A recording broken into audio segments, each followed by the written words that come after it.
Hello and welcome to the part 2 of the deep dive series into the bradycardia and AV block. In the first part of the discussion, we talked about the physiology of the conduction system and the physiologic type of AV block. And in this part, we'll talk about the more pathologic mechanisms and Infrahis conduction disease. As I mentioned before, this is part 2 of a 3-part video. If you want a good review of the underlying physiology, please have a look at video 1. And in the last video, we'll discuss sinus node dysfunction and its underlying mechanisms. Before we dive into the diagnoses and tracings, I wanted to set a few ground rules that we'll need to follow. So this is the physiology of the Infrahis conduction system.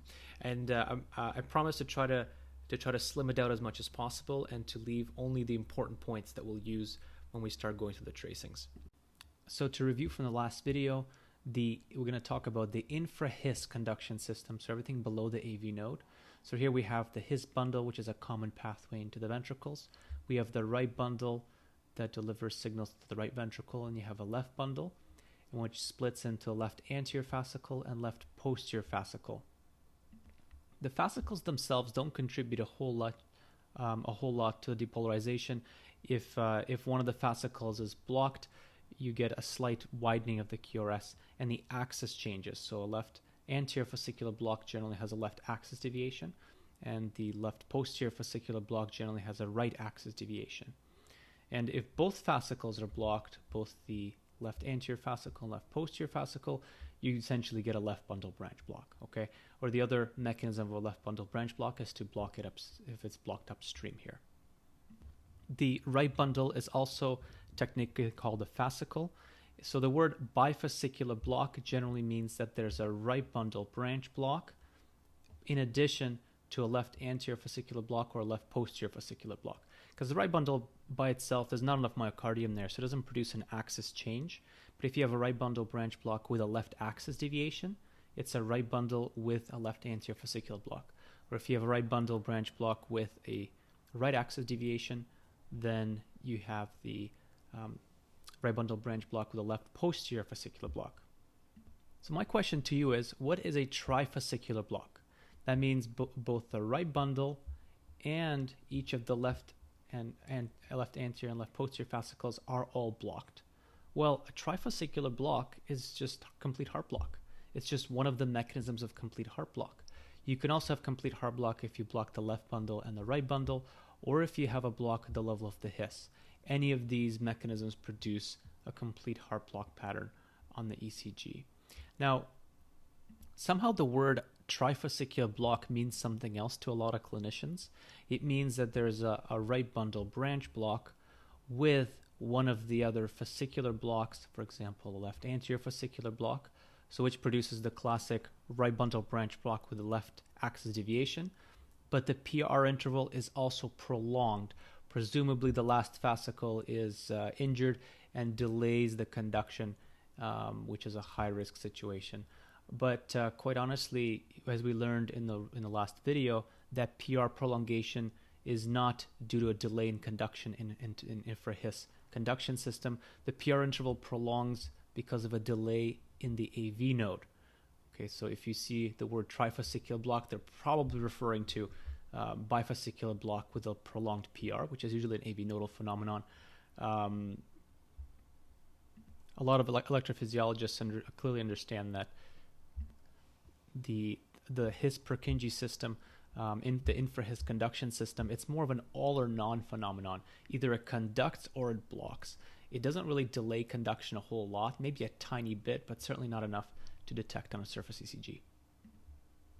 And I wanted to remind you that as you're approaching these ECGs, it's important to make the observations that, hey, there's a V block on this ECG, and to make a more detailed observation as to what kind of pattern it is, whether it's Wenke-Bach, Mobitz 2, 2-to-1 AV block, or complete heart block.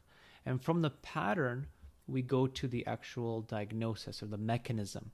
Because if the mechanism is AV nodal, the prognosis is good. The patients that have AV nodal block generally don't require pacemakers unless it's significantly unless they're significantly symptomatic, or you think the AV node is dysfunctional. There's some patients that have chronic Wenke-Bach and can become symptomatic.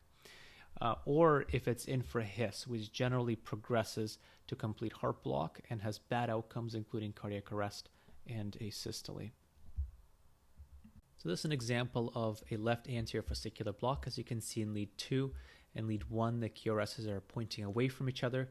For beginners, a good way to remember if they're leaving each other, it's a left axis deviation. And it produces the characteristic QR pattern in AVL and RS pattern in lead 3. You can read about that separately. And this is an example of a bifascicular block. There is a right bundle branch block, but also a left axis deviation. So this is a bifascicular block. And if you recall, there's some clinicians would say, well, the PR interval is also prolonged. So this is a trifascicular block. But quite honestly, I discourage people from using that term because trifascicular block is complete heart block. I would urge people to look at this. I wouldn't even use the term bifascicular block. I would generally just describe what we see. We see a right bundle branch block, and we see a left anterior fascicular block, and the first degree AV block. Okay, that's how I would read this ECG. Now remember, the Infrahis conduction system is not like AV nodal conduction system. It's all or none phenomenon. There can be a slight bit of prolongation in the conduction, a slight delay in the conduction, but it's usually doesn't produce a prolonged PR. So whenever you see beats drop suddenly, you're concerned of an infrahis conduction defect that has a poor prognosis from the conduction system standpoint, and a pacemaker would generally be indicated. This is an example here. If you look, there are P waves here that are not conducted to the ventricles. And when I look at the PR interval, there's no PR prolongation at all. So the beginning of the P wave to the start of the QRS, there is no PR change. There's just sudden drop in the P wave conduction. So this is highly concerning for an infrahis conduction defect. You don't know for sure. Maybe there's a slight bit of PR prolongation. This could be AV nodal, but generally when you see something like this, you're very worried that it's an infrahis conduction problem, that it'll get worse, and the patient like this would generally benefit from a pacemaker. If I had this rhythm strip, I would also measure the P to P interval to make sure that there is no sinus slowing that would suggest that there is autonomic activity at play here, which would kind of sway me away from the infrahis conduction problem. But in this case, there's no, if you measure this out with your own calipers, there's no change in the P to P interval. So this is certainly, it's very concerning tracing. This is something that was called a Mobitz 2 pattern, when you have a sudden drop in the AV conduction with no PR change. And Mobitz 2, as just like Wenckebach, is just a pattern on the ECG. It's not really a diagnosis. But if you see Mobitz 2, you're concerned of an infrahis conduction defect. This is another example of a major conduction problem. As you can see here, we have several non-conducted P waves.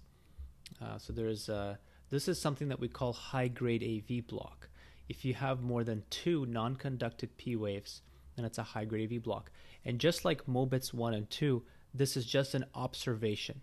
You don't know the mechanism, but it's certainly, if you see multiple P waves non-conducted, something like this, you're wondering if this is an infrahis conduction defect that has a very high risk and is concerning. And I would look at other things here. I would look at the sinus rate. As you can see here, the sinus rate, if you measure this out, it actually accelerates here. So this is quite concerning, right? This is the opposite of the vagal phenomenon. So if it accelerates like this, we're very concerned that this is an infrahis conduction problem. And certainly if we measure the PR intervals, there's no change in PR intervals here before the P waves are suddenly dropped. This is a very high-risk situation.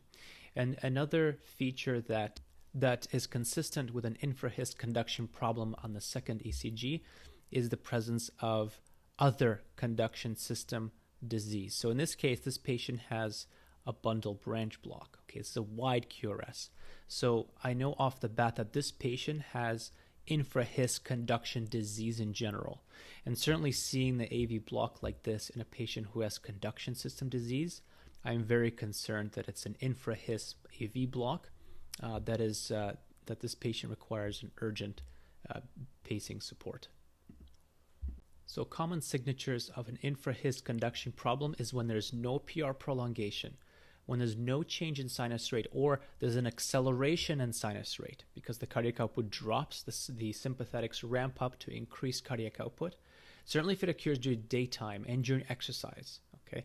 During exercise, the sympathetic system is ramped up, parasympathetic system is inhibited. You should not get any vagal activity during exercise. Any AV block during exercise is automatically malignant and likely infrahis, okay? And if the patient has baseline conduction system disease, I'm also very concerned that my index of suspicion for an infrahisian AV block suddenly increases. And if the patient has a structurally abnormal heart, I'm usually this also increases my index of suspicion of a malignant block. And also, it's important to note, and I always say this, look at the patient's clinical presentation.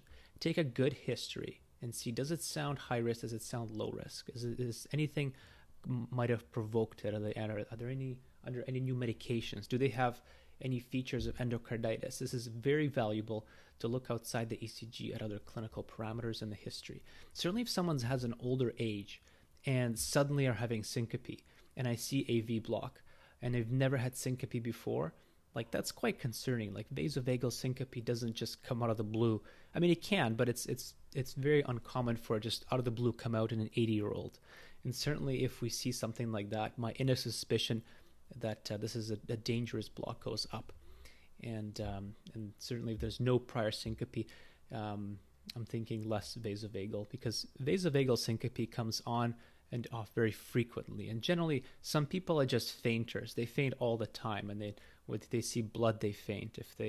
And they'll tell you, I fainted many times before in my life.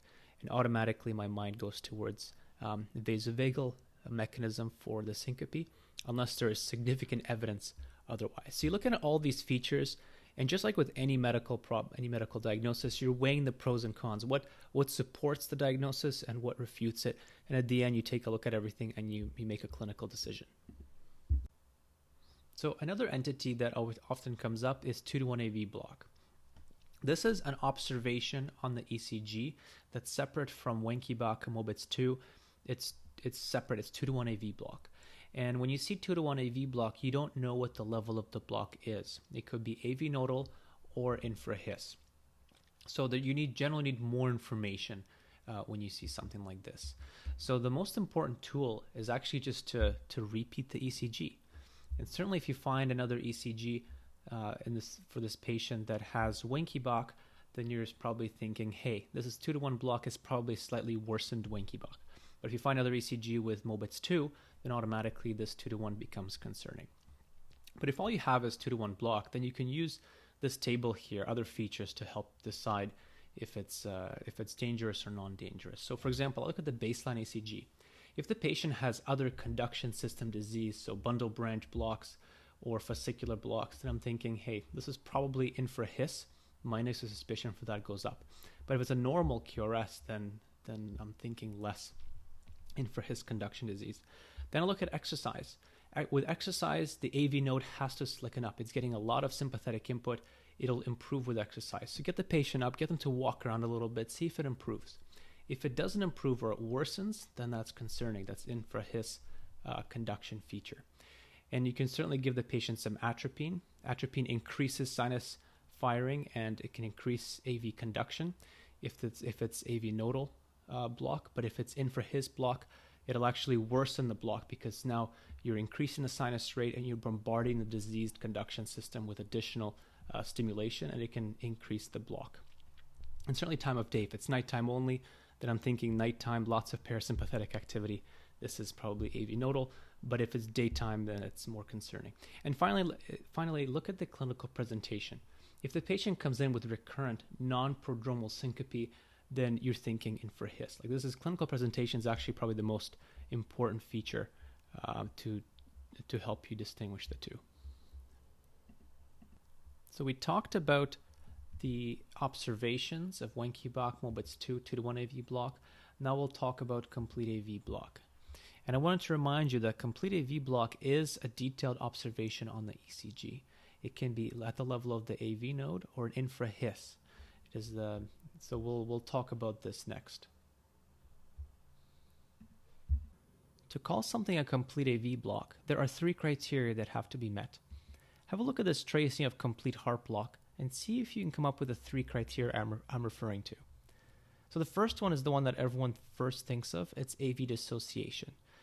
The atrial rhythm has to be separate from the ventricular rhythm, and the two cannot be influencing each other. The second criteria is that the atrial rate has to be faster than the ventricular rate. The atrial rate must be trying to drive the ventricles and not the other way around. If the ventricular rate is faster, that means there's some sort of accelerated idioventricular rhythm or ventricular tachycardia that's overdriving the atrium. And the third criteria is that escape has to be regular. This is just the physiologic property of an escape that's coming from the ventricles. It's generally regular. This becomes important if you have atrial fibrillation, the very slow atrial fibrillation. I always caliper out the QRSs to see if it's irregular or regular. If it's regular, then atrial fibrillation can't be regular, right? There must be complete AV block with an escape. But if it's slow but irregular, that means there's still some conduction going through it and influencing the ventricles. So have a look at this ECG. Is this complete AV block? You might want to pause the video and have a close look at it yourself.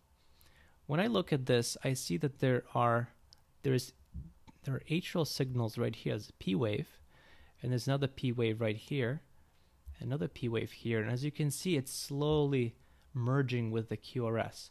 So the ventricular rate is slightly faster than the atrial rate. And in this particular case, there is AV dissociation because they're separate rhythms. They're not influencing one another, but they're so close in rates that the P waves do not have the opportunity to conduct. Because every time they conduct down the AV node, they collide with the ventricular. This must be some sort of a junctional rhythm, and they collide together and they don't influence each other. So in this particular case, it would fail the second criteria. It's not a complete AV block. There's AV dissociation. The two rhythms are so close to each other. We call this isorhythmic dissociation. And this is not something that's worrisome. It's just like a physiologic phenomenon that you see from time to time. Whenever you see complete heart block, it's often important to identify the escape, because this will determine how quickly to get this patient medical attention and how urgently to treat them when you see them in the emergency department. For example, should you put in a temporary transvenous pacemaker, or can you just safely watch them on telemetry? So there are 2 types of escapes. Whenever you have an AV block, say there's a block at this level, and the one possible potential escape is from the conduction system. We call it junctional escape. This produces a QRS that's of the patient's supraventricular morphology. So if the patient's baseline QRS is narrow, a junctional escape would produce a narrow QRS. If the baseline QRS is a right bundle, it'll produce a right bundle branch type QRS. Generally, junctional escapes are considered to be quite stable. In fact, patients can continue to live on with this for years. And I also want to preface this with the fact that the story from the patient is extremely important. If the patient has never had a syncopal episode and comes in with complete heart block and a junctional rhythm, junctional escape, I'm fairly reassured that we need to treat this person urgently, but not rush them in tonight. And certainly this would not be the kind of patient who is asymptomatic, who I would put a temporary wire for. The other type of an escape is ventricular. There are some cells in the ventricles that have automaticity, and whenever you get a complete heart block, their automaticity turns on. However, these cells often do not have reliable automaticity, and they can be very susceptible to changes in adrenergic tone or changes to the patient's metabolics. So whenever I see a ventricular escape, this is a very urgent situation. That escape can turn off at any time and is generally an indication for transvenous pacing. The way you know that this escape is ventricular, because the QRS morphology would look nothing like a bundle branch block and would not resemble this patient's supraventricular QRS morphology. So look at the old ECG and look at the escape. If it looks different, then be very concerned that this patient needs immediate attention. The other thing that's helpful is the rate. The junctional escape rate is about 40 to 50 beats a minute, but a ventricular escape rate is usually much slower. is generally in the 20s to 30s range. Finally, the reason why one person may have a junctional escape and another person may have a ventricular escape has to do with where the level of the block is. So for instance, if someone's block is above the junction, then they would have a junctional escape. But in some patients, the block is below the junction, for instance, over here. And the junction may have an escape, but it just can't exit out to the ventricles. And the person either passes away, or if they have another ventricular pacemaker, they may make it to the emergency department. So this is an example of complete heart block. There are more A's than V's. There's AV dissociation, and there's a regular ventricular escape. This is complete heart block. And if you see, the QRS is quite narrow. So this escape is coming somewhere from the high up in the conduction system, close to the AV junction, and it's fairly stable. And also the rate is pretty good. It's in this case, it's about, it's just under 50 beats a minute. Now let's look at the rhythm B. This is a much higher risk tracing. Although we don't have this patient's baseline QRS, this is a very wide QRS escape. It's also very slow. If I count the number of big boxes between the QRS, it's about 14. So 300 divided by 14, the rate is approximately 20 beats a minute. So this is a ventricular escape. This is a high-risk situation, and this patient needs a temporary transvenous pacemaker as soon as possible. There's also a third very high-risk feature in complete heart blocks that we haven't yet talked about. In fact, it is actually a very common way people have a cardiac arrest when they become bradycardic. Sometimes they can have a cardiac arrest due to asystole and AV block, but oftentimes a very large portion of those patients, some people believe it's actually the majority of patients, have a cardiac arrest from a bradycardia-mediated torsade. Whenever the patients become bradycardic, some patients, and we don't quite understand the mechanism, but some patients have a high QT interval. Every time you come across a complete AV block, always measure the QT. It's something that a lot of people forget and can help risk stratify your patient into a very high risk category, and would require a treatment to improve the heart rate. So as you can see on this tracing, this is a complete heart block with a ventricular escape. But this patient's QT interval significantly increased during heart block. And this happens far more often if there is a ventricular escape, because the heart rates are a lot slower. And whenever the QT is this long, they're very prone to having these after depolarizations, these short-coupled VPBs. And this R-on-T phenomenon can trigger polymorphic VT, which is long QT associated, which we call torsade de pointe.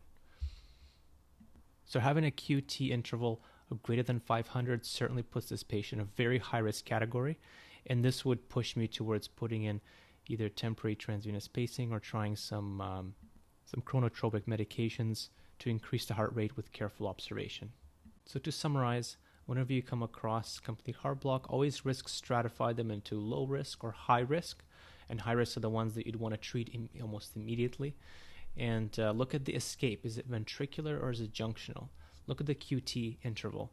Is it prolonged or not prolonged? And certainly there's symptoms. If they're asymptomatic, it's generally a low risk. If they have syncope, that's a very high risk situation. And overall clinical assessment. If they're bradycardic and they're symptomatic and in shock, like if their lactate's going up, they don't have urine output, that's a very you have to act on this immediately, and compared to a patient who is otherwise completely well. So this brings us to the end of the part 2 of the bradycardia and AV block series. And in the last third part, we'll talk about sinus node dysfunction and what our potential mechanisms are and how to approach them clinically.